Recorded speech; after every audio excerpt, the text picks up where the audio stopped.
Sekolah Tinggi Teknik Atas Nusantara, jurusan Teknik Informatika. Video ini saya buat guna memenuhi tugas saya di mata kuliah Sistem Basis Data 1 yang diampu oleh Bapak dosen Fauji Eskom MN. Pada video kali ini saya akan menjelaskan mengenai normalisasi pada basis data. Normalisasi adalah proses menyusun atau mengorganisasi data dalam sebuah basis data agar memiliki struktur yang lebih rapi, teratur, dan efisien. Tujuan utama normalisasi adalah mengurangi terjadinya duplikasi atau pengulangan data, menjaga konsistensi data, serta minimalkan kesalahan saat data ditambahkan, diubah, maupun dihapus. Dalam sebuah sistem yang belum dinormalisasi, seringkali informasi yang sama disimpan berulang-ulang di beberapa tempat. Hal ini dapat menyebabkan pemborosan ruang penyimpanan dan menimbulkan inkonsistensi data. Misalnya, jika alamat seseorang pasien berubah, maka semua data yang berisi alamat tersebut harus diperbarui. Jika ada satu data yang lewat, maka akan terjadi perbedaan informasi dalam basis data. Oleh karena itu, normalisasi dilakukan agar setiap data hanya disimpan pada tempat yang semestinya.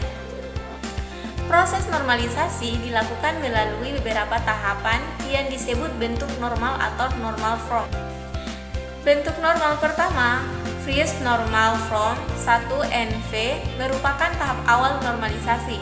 Nah, pada tahap ini, setiap kolom hanya boleh berisi satu nilai atau data yang bersifat atomik, sehingga tidak boleh ada lebih dari satu nilai dalam satu sel. Nah, selain itu, setiap baris data harus bersifat unik dan dapat dibedakan menggunakan primary key.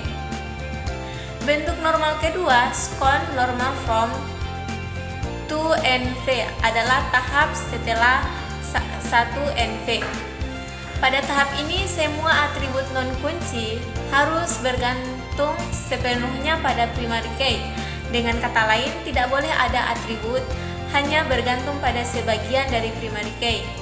Jika ditemukan ketergantungan seperti itu, maka tabel harus dipecah menjadi beberapa tabel yang saling berhubungan.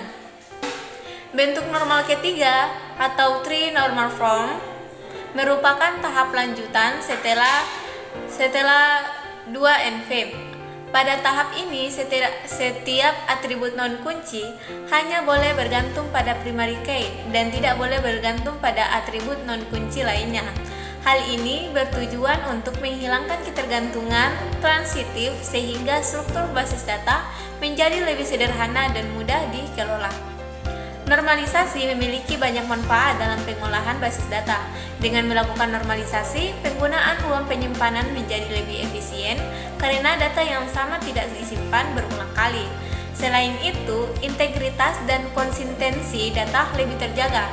Proses pencarian data menjadi lebih mudah, serta pemeliharaan basis data menjadi lebih sederhana. Risiko terjadinya kesalahan saat memperbarui atau menghapus data juga dapat diminimalkan. Nah, sebagai contoh, pada sistem basis data klinik, data pasien, dokter, dan perawat sebaiknya disimpan pada tabel yang terpisah. Masing-masing tabel memiliki primary key sebagai identitas unik. Jika suatu saat dokter atau pasien berubah, perubahan tersebut cukup dilakukan pada satu tabel saja tanpa perlu mengubah data di banyak tempat. Dengan demikian, data menjadi lebih konsisten, terstruktur, dan mudah dikelola. Jadi kesimpulannya yaitu normalisasi merupakan langkah penting dan perencanaan basis data. Melalui proses ini, data disusun ke dalam beberapa tabel yang saling berhubungan sehingga dapat mengurangi duplikasi data, menjaga konsistensi informasi, meningkatkan efisiensi penyimpanan, dan mempermudah pengelolaan basis data secara keseluruhan. Nah, mungkin sampai di sini saja penjelasan saya mengenai normalisasi pada basis data. Lebih dan kurangnya saya mohon maaf. Saya akhiri. Wassalamualaikum warahmatullahi wabarakatuh.